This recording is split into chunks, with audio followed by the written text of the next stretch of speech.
Hi, and welcome to Dollars and Making Sense, a weekly show about finance, money, and investing. I'm your host, Ray Treverson from OTG Capital. We broadcast locally on Radio Northern Beaches and around Australia on the Community Radio Network when I get my mouth and teeth and tongue operating properly. I'm really pleased to welcome back to the microphone Justin Bott from Services Australia. You may know them also as Centrelink and also a whole range of other services that they do provide. And it's one of those things, ladies and gents. Remember, we're all about education. We were talking previously on a show with Justin about their financial information services officers. I also point you, please, to another government website called moneysmart.gov.au. Is it .gov or yep, .com? .gov. .gov. That's right. .gov.au. This is one of the best financial resources that we have here in Australia. It's government run. Nobody's trying to flog you anything.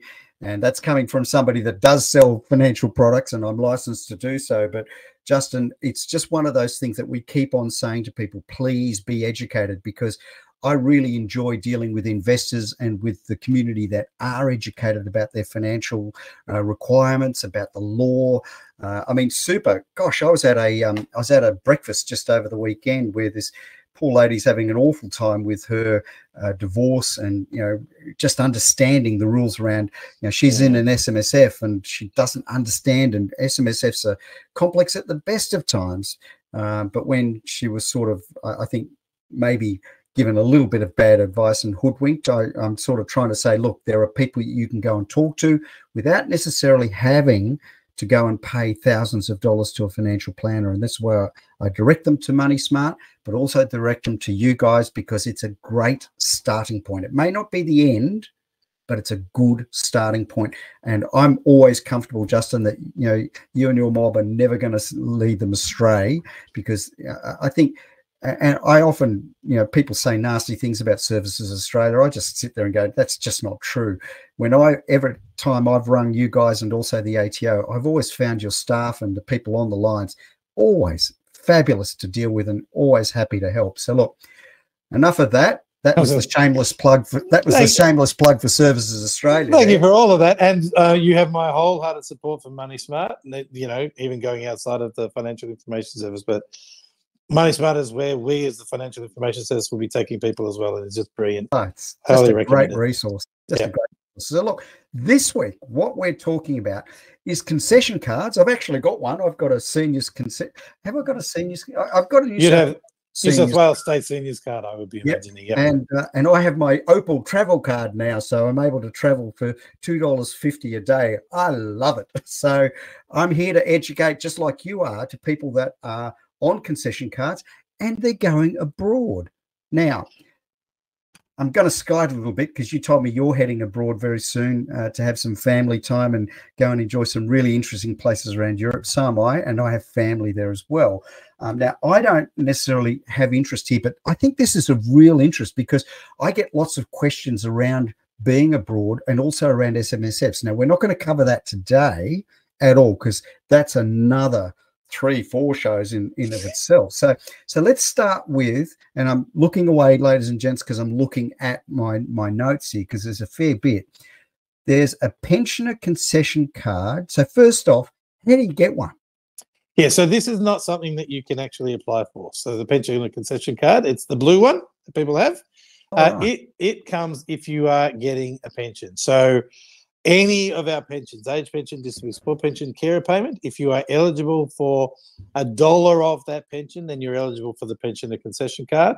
That's the one that gives you the reduction in the the main thing the federal government provides for it is the health benefits that it gives, which is things like your cheaper medicines, you reach your Medicare safety nets faster, there are reduced figures, and you reach them sooner, which means that you pay less for the medicines from pharmaceutical benefits too, I guess. Yeah, it's all through the pharmaceutical benefits arrangement. PBS, yep.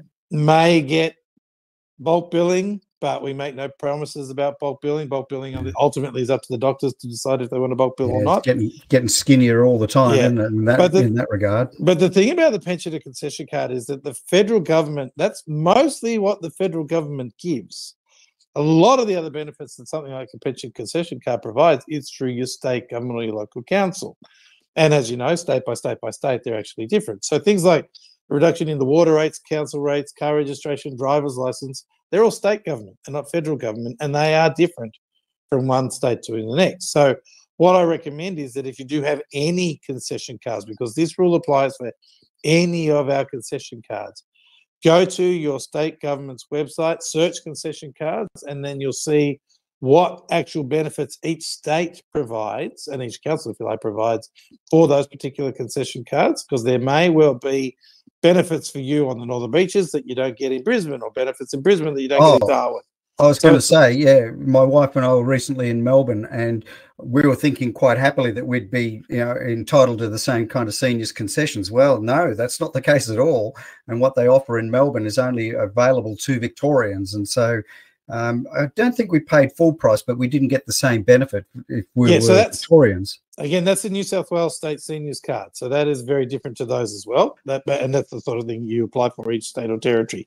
Exactly, but even with the federal government ones that you may apply for, or the ones that come with the pension, state by state, territory by territory, it's different. Check your own state or territory government's website to see what actual concessional benefits you can get from them. Right. Now, when we had you on the show last time, Justin, we talked a lot about income and assets tests and getting a pension. Now, what happens if you lose your pension? Do you lose the card? In most cases, yes. The moment you lose your pension eligibility, we can't give you a pension any longer, therefore you lose the card. The one big exception to that is if the reason you've lost the pension is because you've had income from wages or that self-employment. So you've earned too much because of the wages. If that happens, your pension actually doesn't cancel it. It sits and suspended for 2 years. If you're consistently earning that income too high for 2 years, your pension's suspended for 2 years. And it's only after 2 years that the pension cancels. During that suspension time, you remain eligible for the pensioner concession card. So you may not actually be getting a fortnightly pension, but because it stopped because your wages were too high, the concession card can actually stay for 2 years. And then if you're consistently too high, then it cancels. If at some point during the 2 years the income stops, you get back on the pension, you keep the concession card. But apart from that, once I lose my pension eligibility, I receive an inheritance and I've now got 2 million in assets, pension's gone, pensioner concession card is gone as well. I think it's one of the funny things, Justin, and I get a little cranky at our cohort and older because they sit there and whinge about the youth and their baby boomers that are sitting on a very healthy nest egg, and they get all cross that they end up losing these kind of cards because they've got a couple of million now in assets, they've made enough in their SMSF and they're living tax-free. I'm looking at them going, aren't they being a little harsh? I tend to suspect they are being a little bit self-entitled and Karens and Kevins, or am I being a little bit overreactionary? Well, one of my concerns that we often talk about is that people create a financial strategy solely with the purpose of trying to get the card. And they commit almost financial suicide to make that happen. Now, it's entirely possible that you can do that. But realistically, what is the concession card actually worth to you? That's one of the biggest issues. And with things like the other concessions that we provide and something like your New South Wales State Seniors Card, each one of those is knocking off the benefits that the pension card can provide. It becomes less and less. And if you're throwing away hundreds of thousands of dollars worth of assets to try and get that little bit more pension to get a pension concession card, well, how much actual benefit is that pension concession card going to provide on top of what you may be able to get the other way with the other concessions, like, for example, the Commonwealth Seniors Health Card, which we are about to talk about? I guess it's the classic example of cutting one's nose off to spite your face, because I've watched people do these kind of contortions to get an entitlement that you look at and go, guys, you're making plenty of money. You really don't need this concession card. But, you end up saying, yeah, but I've paid my taxes. And it's like rabbit. And so I just quickly move on. So let's do the same. All right. So the pensioner concession card is for people getting a pension. Is there any concessions available for people who don't qualify for the pension then? And the answer to that is yes, there is. There is a thing called the Commonwealth Seniors Health Card, which I mentioned. So this is for people who are over age pension age, and it is something that you have to apply for, and it's particularly if you don't get a concession. And the clue about what it provides is in the title. It's the Commonwealth Seniors Health Card. So its focus is on very similar to the same health benefits that I could have got with the pensioner concession card. So the pharmaceutical benefit screen reduction, the reduced medicines, reduced costs for going for doctors, reaching the limits and the cut-off points that much sooner is all again available through the Commonwealth Seniors Health Card. Now, it may not have all the same concessional benefits that the pension in state by state, but again, check state by state. Sure. Now, it is income tested. So in order to get it, the income limits, if I'm a single person, it's $95,400 of assessable income. If I'm a member of a couple, it's $144,000 in combined assessable income. There's no assets test, which is the massive thing about it. So the income test is significantly higher than the pension. It's like $65,000 to $95,000 and $99,000 to $144,000. So significantly higher under the income test and no assets test in order to have an eligibility for a Commonwealth Seniors Health Card. It's worth considering because, again, health cost is one of the biggest elements of when you get beyond, pension age. That's the vast majority of your medical expenses are expended in the last 5 to 10 years of your life. So this, for example, could be something absolutely well worth considering. And you said that you have to apply for it. Yes. Okay. So this is one that you do need to lodge an application for. So best way to apply for anything is through your Centrelink account linked to MyGov. If you want to find out more, then obviously go to our website, servicesaustralia.gov.au. Type in concessions, and you're going to get the whole list of everything we've talked about, and we will talk about. But you'll find the Commonwealth Seniors Health Card is there, as well as the income test limits is all going to be on the website as well. Cool. I have to say, when I turned 60, when I put my concession requests in, it was like I just thought it was the coolest thing because, and again, getting my local travel card, I thought, beauty. All power to me. I loved it. So look, we're just about half time here on Dollars and Making Sense, a weekly show about finance, money and investing. I'm your host, Ray Treverson. I have at the microphone with me this week, Justin Bott from Services Australia. We're at half time. We're going to take a short break and be back in just a moment. Hi, and thank you for listening to Dollars and Making Sense, a weekly radio program about finance, money and investing on Radio Northern Beaches and nationally on the Community Radio Network around Australia. The views, comments and opinions aired during our program should not be construed or viewed as financial advice. Any commentary is general advice only and does not take into account your objectives, financial situation or needs. You should consider whether the advice is suitable for you and your personal circumstances. If in doubt, you should contact an authorised licensed financial planner. We welcome questions and feedback, and you can get in touch with us via our blog, social media channels or email. Please search for Dollars and Making Sense in your favourite podcast platform or check out our blog at otgcapital.com.au/blog.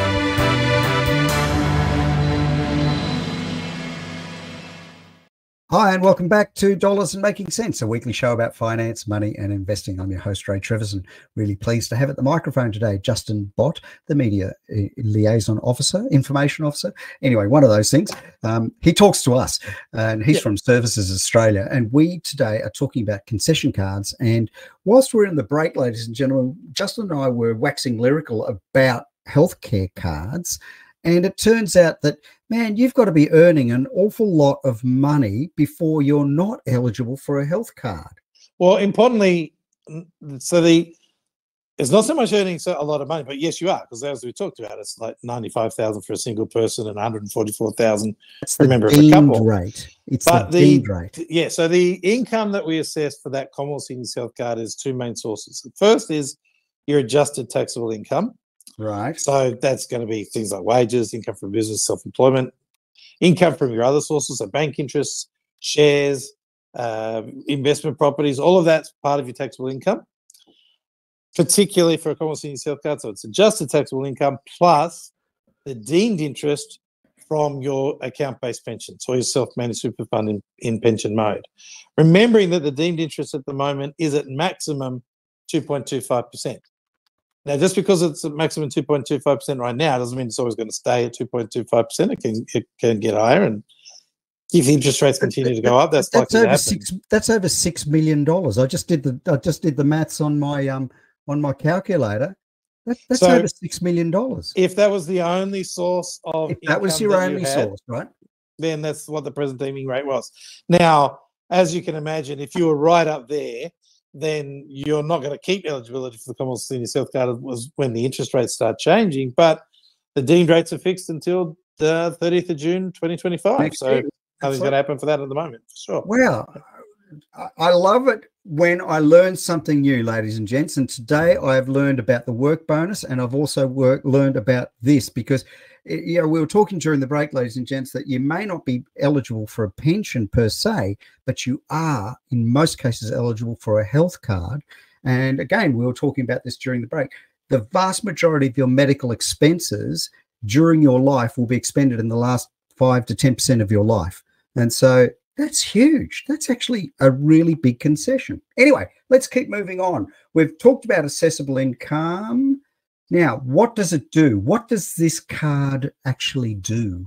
I'm saying it's the same basic pharmaceutical benefits of the pharmaceutical benefit scheme benefits, if you like. Too many benefits. PBS, the PBS. The PBS benefits as the pensioner concession card from that perspective. So reduced medications, potential bulk billing, but again, depending on the doctor, otherwise reduced fees with the doctor, and easier to reach the caps, which mean that once you reach the caps, you actually don't pay anything for the rest of the year. So all of that's provided with the Commonwealth Seniors Health Card as the pensioner concession card. Anything beyond that is again up to your local state and territory government. So check each state and territory where you're living to see what other benefits they provide, and it's varied from one to the other. So it may be virtually none, or it might be something very similar to a pensioner concession card. You really don't know until you see what each state and territory provides. And in fact, I should say that a lot of the benefits that you might be getting aren't from the federal government at all. It's almost all state and territory. So it may well be that that's where the big advantage lies. I think there's nothing like real life experience. And ladies and gentlemen, I can tell you something like almost 25 years ago, cancer visited our family, and we were in our 40s, early 40s, with very young kids. And all of a sudden we got hit with a ton load of bills around radio and chemo and surgeries and yada, yada, yada. It just went on and on and on. And I can tell you, in amongst the weight of everything, to have received the PBS card in the mail saying, you don't have to worry about that stuff anymore. It's all taken care of. And we walked in and we had one of the best oncologists, and they just smiled and said, you don't have to worry about any of that stuff. Ladies and gentlemen, we live in an incredible country that allows us to do that, because, you know, it's very topical at the moment when we keep looking northward to the United States. That just doesn't happen. And I think, Justin, this is one of those things in the educative process that I've got to keep telling people, you know, there's very, very good reasons why we pay taxes, and this is one of them. You know, we benefited as a family being able to say to my wife, go and have all your cancer treatment, do what you need to do. We're not going to get thrown on the street because of it. And, you know, as we get older, and then all of a sudden everything around age starts hitting you with creaky bones and all that other kind of stuff, the PBS card all of a sudden starts coming into its own. And I think, Justin, it's really important for people to understand that even if you don't get the pension, the limits that are in place right now still entitle you to that card in many, many instances. And so for people that are out there that gripe and go, oh, I never get anything, maybe because you haven't asked. Okay. Sometimes it's because you haven't asked. A lot of what you were talking about, that's just straight Medicare. I mean, that's not even Medicare with the concessions that come with something like a Concession Health Card. But we're talking about a system. It's a system and a safety net that is in place, and it's a society that says we don't leave people behind. Yeah. I think it's really vastly important that people understand that those resources are there. They're paid for with the taxes, and people sometimes sit there and go, oh, we hate government, we hate taxes and all of that. But I'm here to say, guys, it's not always a bad thing. So let's move on. Last concession we're going to look at now is the low income health care card.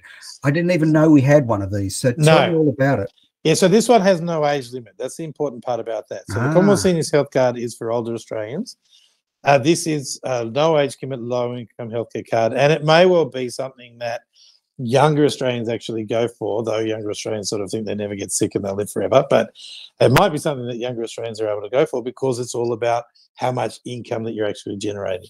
Right. Now, again, there's no assets test with this one, but it is a low-income healthcare card. So what we do is we look at the last 8 weeks before you lodge the application for the card to see what your average income has been over that 8 weeks. Right. And if you're a single person and you're earning less than $783 a week on average, or as a member of a couple, it's $1,339 of combined income for a week, then that will give you that low income healthcare card. So the no age limit is the important part about that one as well. I'm curious. One of my kids is on Job Seeker at the moment. So that 783 per week actually looks about half or double. No, actually double what the Job Seeker rate is. Yeah, if you're on right? Well, importantly, if you're on a payment from us, then you actually will get a concession card with that payment. So if you're on Job Seeker payment, you'll get a healthcare card with it. It's just called the healthcare card. The low-income healthcare card is something that you can apply for if you're not getting an income from us. So I guess I'm running my own business and I'm not making a profit at the moment. My actual income is very, very low. If I've got some health issues, then I could go for a low-income healthcare card. I'm an apprentice. I'm not earning a lot of income. I could potentially go for a low-income healthcare card as well. I'm a student. I'm not actually qualified for youth allowance or job seeker payments because I'm working a couple of jobs, but I'm still not earning $780 a week. I can go for a low-income healthcare card. I'm curious, Justin, just very quickly on that. Yep. So if, for example, the previous income year you were at a certain level, but now you've fallen into hard times, can you just call up and say, listen, I'm on hard times, can I get this card? Or is that something that the system would automatically pick up? No, these are all things that you need to practically apply for. To ask. So a good thing to do if you've got low income and you think you might be eligible for something and you don't know what it is, on our website, we have something called the Payment and Services Finder. So search Payment and Services Finder. It's a sort of semi-assessment of your circumstances to give you an idea of you may well qualify for this, this, or this. It may be that you may qualify for a job seeker payment, lodge an application, and here's how you apply. You may qualify for age pension. You may qualify for a low-income healthcare card. This is how you apply. So feel free to use that Payment and Services Finder on our website, servicesaustralia.com.au, as a filter to help you find out what you might be eligible for. But again, low income, no assets test, no age limit, the low income healthcare card is the way that you may potentially be able to get that, the same prescription benefits that we were talking about with a pension or concession card. If you're presently getting a payment from us, we would have given you your own concession card. So you've already got it because you're on the payment. You don't need to prove anything else. This is if I'm not on a payment, but I do need that extra support. And I guess the bottom line always becomes, if you don't ask, you don't get. Is that correct? Yeah, absolutely. Need an application in order to get a payment or to get that concessional benefit. If I don't lodge an application, then I don't get the concessional benefit. We will always say the best way to test if you're eligible is to lodge an application and see. Yeah. Rather than not and find out that you could have got it 2 years ago and all those benefits weren't there because you just and you can't backdate them, can you? No. You got to lodge that application form in order for us to do something for you. Form, exactly. Now, again, an interesting question: can you have more than one concession? You can. You can apply for a Commonwealth Seniors Health Card and a low-income healthcare card. Because realistically, if you meet the eligibility requirements for a low-income healthcare card and you're over age pension age, you'd be able to get the Commonwealth Seniors Healthcare Card as well. The question is, why? Why would I bother going for both? If both of them are providing the same prescription benefits and the pharmaceutical scheme benefits, then why bother getting both? And the answer is because, again, it's all about your state and territory government and what they provide. And what they provide for a low-income healthcare card may be very different to what they provide for a Commonwealth Seniors Health Card. And so you may be looking at able to get additional non-federal government benefits from a low-income healthcare card that you're not going to be able to get with a Commonwealth Seniors Health Card. So it's not about us necessarily. It may all be about what the states and territory governments do for you.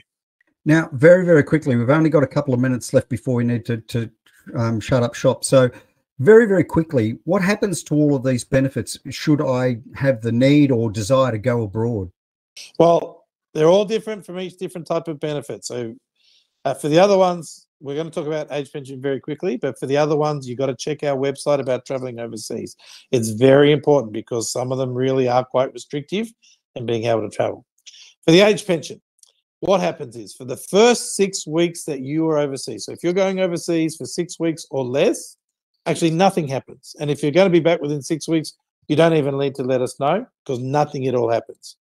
From 6 weeks to 26 weeks, we will actually take off some of the supplements that you're receiving. So you'll notice that your fortnightly pension will go down by a little bit because some of those supplements have been removed. It's at the 26-week window that things really start changing. And at that point, we look at something called your working life residency, which is how long you've lived in Australia between the ages of 16 and age pension age, which is now 67.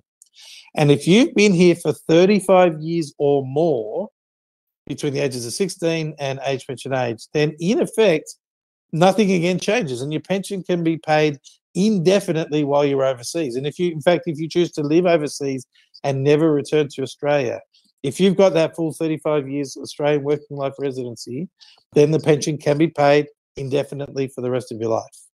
If you don't have the full 35 years, then the amount of pension that you get will be proportional to how much of that time you've actually been here.